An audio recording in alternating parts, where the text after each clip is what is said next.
Welcome to the Politics of Everything. I'm Amber Daines, your host and podcast producer.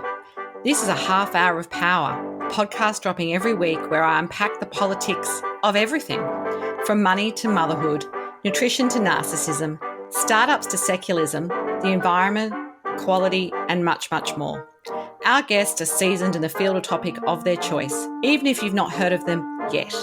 This is a non-partisan show.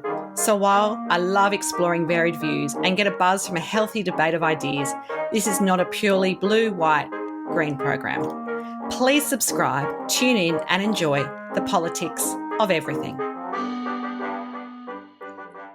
Security is something that most of us have come across at a major sporting event, a live concert, or even at a shopping centre. Have you ever thought much about what it's like to work in and run such a business? And if I say picture a security guard, you would more likely than not think of a male. Meet Gina Field. She is the managing director of a successful security company with an impressive 25-year track record. Her journey began as a one-woman home-based business, and through dedication and innovation, she has achieved remarkable growth. Gina's company garnered recognition with over 35 industry awards, including the prestigious title of New South Wales Businesswoman of the Year, Entrepreneur of the Year, and Business of the Decade. Gina's outstanding accomplishments include securing major contracts such as the Western Sydney Airport contract and significant state government contracts. Her success story serves as an inspiration to aspiring entrepreneurs, especially women in business, demonstrating the potential for small ventures to flourish into thriving enterprises. With a wealth of experience, Gina likes to share valuable insights into running a successful business, overcoming challenges, and identifying market opportunities. Her journey is a testament to the rewards of perseverance, strategic planning, and a passion for excellence in the security industry. So today we chat about the politics of security, and I warmly welcome Gina to the Politics of Everything. Hello, Amber. Thank you for having me. Podcasting remotely can be challenging, but it doesn't have to be. Since day one of the Politics of Everything, I have relied on Zencastr's all-in-one solution to make the process quick and painless, the way it should be for those of us who just love great content and want to get our ideas out into the world. If you know me, I'm obsessed with quality in terms of my guests, my sound, and everything about my show has to be great the first time. I'm time poor. It's so easy to use Zencastr. I'm not tech savvy and you don't need to be either. There's nothing to download. Just click on the link and off we go. Zencastr is all about making your podcasting experience easy, and with everything from local recording to automatic post-productions now in their toolkit, you don't have to leave your browser to get that episode done, and done fast. I have a special offer for you, and hopefully you can experience what I have with Zencastr. Go to zencastr.com/pricing and use my VIP code, the Politics of Everything, all lowercase and one word, to get 30% off your first 3 months of Zencastr Professional. How good is that? I want you to have the same easy experiences I do for all my podcasting and content needs. It's time to share your story. Thank you for being my guest. This is a topic that I probably never envisioned I'd be covering, but I reckon this is something that most of us don't even think about, but is part of our everyday existence of some form or another. But going back to your early childhood dreams, I don't know, were you thinking you might end up in security, or did you have a sort of a different dream, like being an astronaut or a ballerina or something else? I never thought I would ever be in security. When I was growing up, I had this, like most of us, that I was going to be an actress. So I used to be in a lot of plays at school. I think the highlight of my career was when I was a tree and I had to hold... I'm laughing, sorry. It wasn't what I thought you were going to say, but here we go. Highlight of my career. My parents were so proud. I didn't tell them what part I was playing, so they sort of turned up, got front row tickets, and there I was holding 2 tree branches for about an hour throughout the whole play. So that's what I wanted to be, an actress. Excellent. And a non-speaking role, I imagine, if you're a tree. Well, that's right, yes. Great. Well, I'm glad we can have this conversation today, but I am going to ask you, why security? What attracted you to the industry, and how have you built that business? Because you obviously started very humbly and, you've won a plethora of awards and obviously have a sizable business now. Can you run us through, I guess, why you were attracted to the industry, or it was attracted to you, and I guess how you've built that business? So it was 1988, so it's 35 years ago, and those days it was absolutely unheard of for a woman to be employed as a security officer. I believe that there were only a handful of women that were employed throughout the entire industry at that time. I was 19, I was working at a hardware store, and there's a fellow that used to come in every day in his security uniform, and I said to him, "How do I get a job like that?" And he said, "You don't. Women are not employed as security." So I applied for a job, and Of course you did. straight away I looked at him and I went, "All righty, let's get this party started." And I went for the interview. There's three guys there, and I was a bit of a novelty act, I say. And I got a position, and they put me in the foyer of the AMP building at Circular Quay in Sydney. And that's how I started as a security officer. They put me at a construction site. It's now a very well-known site. It's a TV station, and during those days it was still being built. And I was in the gatehouse, and one day all of the guys were leaving and they were congratulating me and thanking me, saying that they were going to be paid to go to the pub for the day. And I thought, geez, what's going on? And the foreman came up to me and he said, "I'm really sorry to do this to you, Gina, but the union has decided that we don't believe that a female can protect us correctly." So I lost my job because of my gender. And how long ago was that? Like, what year are we talking? We're talking 1988. It was only 35 years ago. Isn't that ironic? Amazing. Yeah. So I progressed through different security companies, and look, I did have a lot of challenges and pushbacks. I went for promotions and my applications were shredded. And finally, the manager said, "Look, we've got this area that's not performing well. The clients hate us. They're all cancelling. So I suppose we'll give it to you to manage." And I ended up building it up, and it ended up making some money. And then they decided to take the area back. And I was made redundant 8 days before Christmas in 1997, which Wow. is 26 years ago. And I thought to myself, what am I going to do? I've got no money. I rent, I've got a shitbox car that I'm driving, security dog with fleas, what am I going to do? And so it was near Christmas, and I wrote the clients Christmas cards, and I said, "Thank you so much." And I put my phone number on it. And one of their clients rang me and said, "Have you thought about starting your own security company?" And I said, "No, I've had no training. I was hopeless at school." And she said, "Start your own company and I'll be your first customer." So Nepean Regional Security was born 14th of January, 1998. Yeah. Back in those days, we had no social media. There was no emails. There was just starting to be computers. You would have a fax machine, maybe, yes, I'm picturing. Yes, I was just about to say that. And I used to write all the phone numbers down out of the yellow pages with an introduction letter and stand there for 8-9 hours, just dirt, faxing, dialing away, dirt, just building up my business. So it was all old school. I was actually working night shift while I was also doing night shift and day shift as well. So sleep was optional by the sounds of it, or not optional? Sleep was in my uniform. I used to lay in bed in my uniform and then get up, because security is a 24/7 business, 365 days a year. Like, we don't get a day off. It just doesn't happen. So word of mouth was pretty much how I built up the business, but also the fact that I had to prove myself to my customers as well, because I'm sort of a bit of a walking contradiction. So just to give you a picture, I've got blonde hair. I do love pink. I do love bling. And most security companies are owned by a stereotypical burly, big male. So it was very difficult to prove myself that I knew security as well. Amazing. So is every day quite different depending, of course, on the client? But like, what's some of the things that we may not be aware that security does? I mean, obviously there's a visible presence of a security personnel member that we might be all familiar with, but is there other bits to the puzzle which kind of are really important skills and, I guess, jobs that you do in business? I think It's interesting when you say security, because the first thing people think of is bouncers on clubs. Oh, do you do clubs and pubs?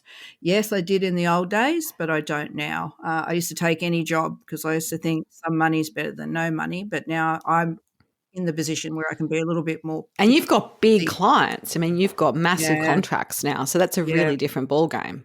It certainly is. 80% of my business is New South Wales government, local and state government contracts, which I have won through applying for tenders. So, the average day is never the same. I've got almost 50 personnel working for me now. So, we can do anything from a static guard position working, say, at the Western Sydney Airport, because it's still being built, so it's still half under construction.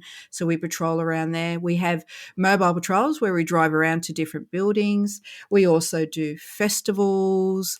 We do functions. And I bet you didn't know this one, Amber. We even watch concrete dry. How is that? Is it this the construction Yeah. piece? Yeah. Yeah. So people laugh. When you say, oh, it's like watching grass grow. Yeah. So I guess I've there's never, some quick drying concrete out there these days, yeah. But when you think about it, if you've got $100,000 pour, you don't want a pussycat walking through it if it's in the middle of a park or That something. is so true. Or kids coming in and, I don't That's know, right. Yeah. putting their name in there. Do people do that anymore? Probably not, but it shows my age. But, I never thought I'd get to the position where we were actually watching concrete dry. So, yeah. Amazing. It's such a great story, obviously your own story, your business journey, but it's hard to go past sort of harping on that fact that is a male-dominated industry. You've been in the game for quite a number of decades now. Is it still the case, or have you seen there's been some sort of, I guess, gender balance or evolution in terms of people being able to respect you as a leader of the business, regardless of gender? Like, I think things must have moved along, or am I wrong on that? They have changed, like considering in 1988, when I first started, there was no such things as bullying laws or respect laws. There was no such thing as fair work. So we sort of had to suck it right up and be treated the way we were. So we've got those things in place. And people have shifted their mindset, sort of. All depends on the job role. So when you look at, say, the Matildas game, for example, when they were playing football during FIFA, when you had a look around the grounds, the frontline staff were pretty much all male. When you have things like mosh pits at concerts and particular job roles, they are still picking males over females. So they are still quite selective in what females do. Like clients will say to me in particular, oh, at a festival, can we have bag checks and can we have women on those roles because women are better than men? Because allegedly What, more thorough? Is there some sort of stereotype in that? Or is it just, I don't know, what is it? Well, yes. Well, and also the fact is we don't appear as more aggressive. So people will hand their bags over more readily to a female than a male. So it's, even though it's not in a bad way, we are still chosen in certain job roles. For example, concierge, in high-rise buildings, they will pretty much say, "Can I please have a female guard?" I do get requests quite often from schools, one male, one female, obviously, because we've got to check female toilets. During festivals, they always want women working there because there's lost children. So it still is very it still is male dominated. And gendered roles within the business, it sounds like. And I suppose, I mean, I imagine, it may eventually change, but it hasn't sort of, probably got there yet. Is there ways in which you can address that as a leader in the industry with a successful business? Do you have some sort of, I guess, leverage around changing some of those assumptions about the roles and the opportunities for women in the industry? Well, a number of years ago, I had a club contact me telling me that They are having significant problems with antisocial behaviour and drunk and disorderly aggression, fighting. So I said to them, I sat down and I said, have you thought about having an all-female team, female bouncers, crowd controllers, security officers? And they said, no, absolutely not. It's not going to work. So I said, let's trial it. Let's trial it. Just have an all-female team as the crowd controllers in this club. They did not have one incident for 21 months because I'd put females all in those roles. What does that do you think? What do you think that kind of signals, or what does that, I guess, does it disarm people? Do they feel less aggressive because they don't see women the same way? I'm just kind of, I guess, trying to work out the psychology behind that. In my opinion, I believe that when you've got a certain guard that's quite large and, you know, a intoxicated person's been ejected, they feel like the male feels like that they have to perform because they're not going to be thrown out by a burly guy. Like they just, but when a woman goes up and says, look, excuse me, you've had a few too many, I think you better leave, they're not going to turn it on because they don't know whether they're going to get their ass kicked by this female or not. So 9 times out of 10, they used to just up and leave. And also I think women show more empathy. Like, I get it, I understand. And the empathy, you know, makes it a lot easier. Whereas a male security officer may show a bit of aggression, like, all right, you're out, you know, type thing. Yeah. And you know, it does. It's the dynamic, it sounds like. It just, yes. But then I guess I'm just playing devil's advocate here. You know, sometimes for men that might be emasculating that a woman is asking them to leave. Yes. Yeah, absolutely. Yeah, you're right. And that's the only thing I'm thinking where it could get a little bit hectic. So how has the way you operate your business changed over the time? Obviously, technology will be one aspect. Is there other bits to the business which make it, you know, more sophisticated or even more simpler in some ways, depending on, you know, what it is that helps you, I guess, scale to have, you know, impact, all those things which you've achieved? I think for me is that in the beginning when I first started my business, I was taking on everything and anything and any job and, you know, just to try and make ends meet. And, you know, like I said, some money's better than no money. I think it was the light bulb moment for me when I realized that what I wanted to do in my business. So I wanted to move away from the clubs and pubs and the large festivals, and I concentrate more on government contracts because I think there was a lot more security involved, excuse the pun, and also, you know, the delivery of service, the type of guards that I was delivering. And I suppose that's how I changed the operations of my business. And that's why when government tenders do come up and I apply for them, I get them because that's where my niche market is, type thing. And also another thing is that I've decided not to expand too big.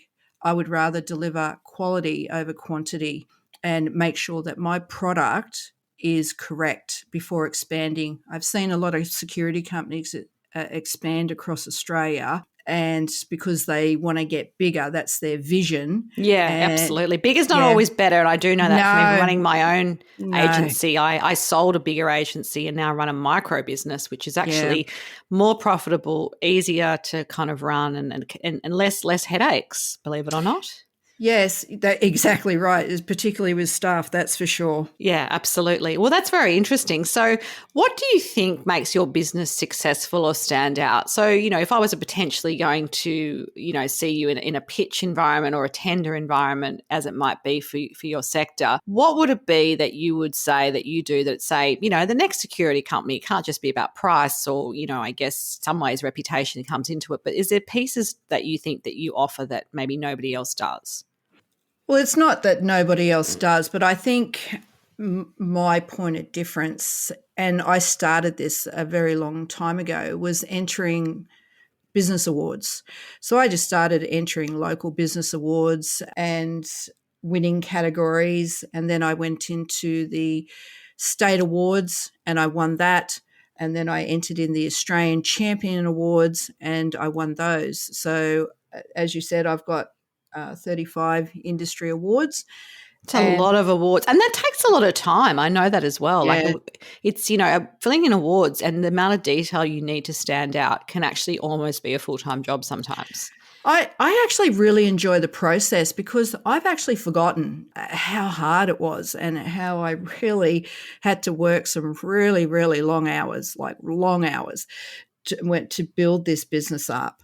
And so I really like it because it starts with the question, so how did you start your business? And I've actually, during some entries, I've actually started crying and filling out my own entry going, geez, did I actually do all that? Like, did I achieve this? Is this for real?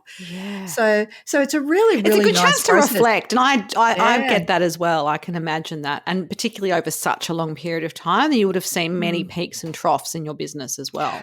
Well, the interesting thing too is obviously with government, they've got to tick numerous boxes. So at the moment, we have to declare how many women we employ within the business to get these particular tenders, and Indigenous, Torres Strait Islanders.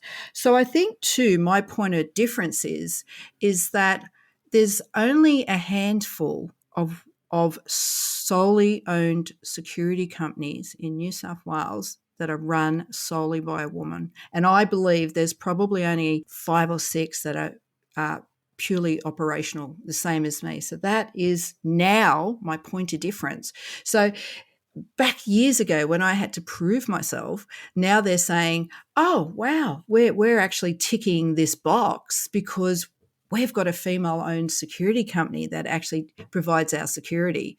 So it's actually become quite a positive for me, and it's actually become a selling point now. So what That's a big amazing. turnaround. Yeah. That's great. I think, hats off to you for doing that. Changing tack a little bit, there's some final questions which I ask all my guests. And the first one is best advice, either in business or life, that you've ever been given and why?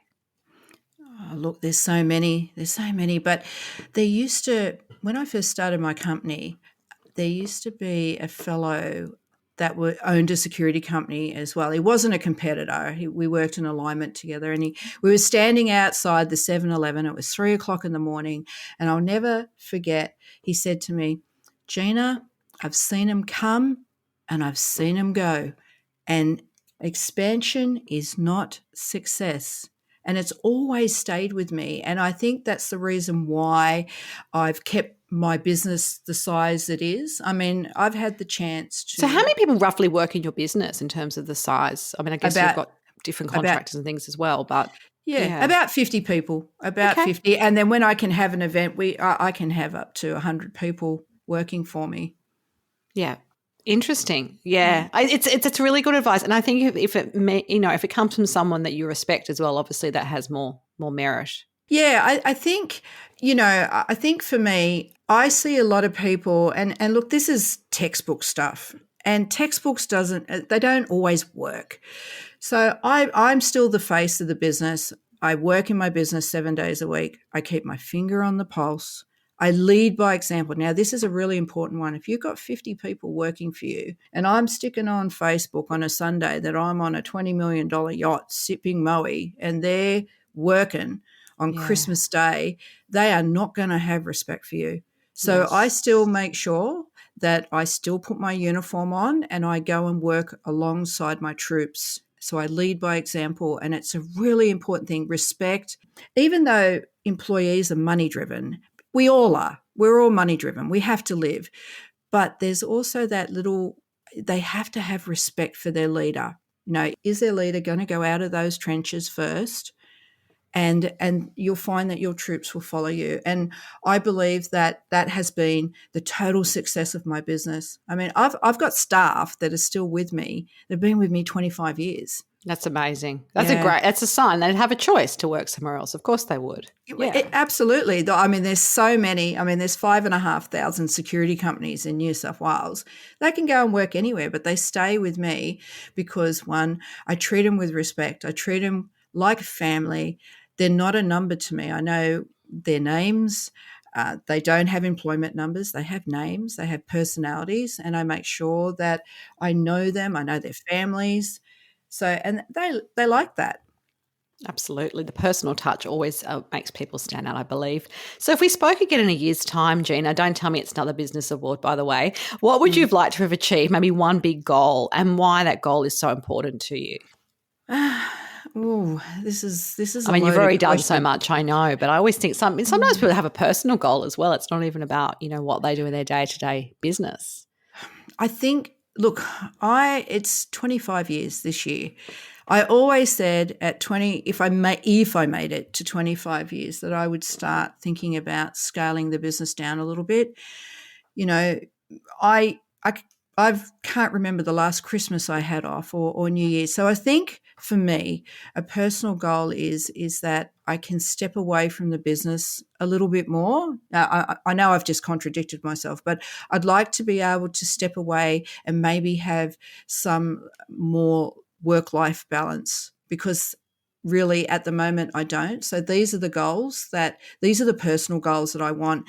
And I know people say, geez, that's just such a simple goal, but it actually isn't when you run a 24/7 business, 365 days a year. Absolutely. Christmas. So, well, I'll check in and find it if you managed to at least have yes, one of check those in. major holidays off anyway. Maybe not all of them, but maybe one of them. A final takeaway message for us today on the politics of business security for anyone listening. I think it's really important for people to make sure that they keep their finger on the pulse in their business. Now, I know every cent that comes into my business and out of my business. So make sure that you take dip samples. You dip sample your workers, your employees' work. And I think that's the biggest thing for me. Just make sure that you know what's going on in your business and make sure you have your finger on the pulse. That's my takeaway. Great advice. And it's been fabulous to pick your brain today, Gina, and I do appreciate your time. And if you do want to connect further with Gina Field or her company, there are some details on the show notes. Until next time, take care. Thanks so much for listening today. If you've enjoyed the politics of everything, I thrive on your feedback. So please add a short review and share the podcast with your network through Apple, Spotify, and all the usual suspects. I'm always on the hunt for new and diverse guests, so if you or someone you know has a fresh idea you're busting to get out there, please email me at amber@amberdanes.com and my crew will get back to you very soon.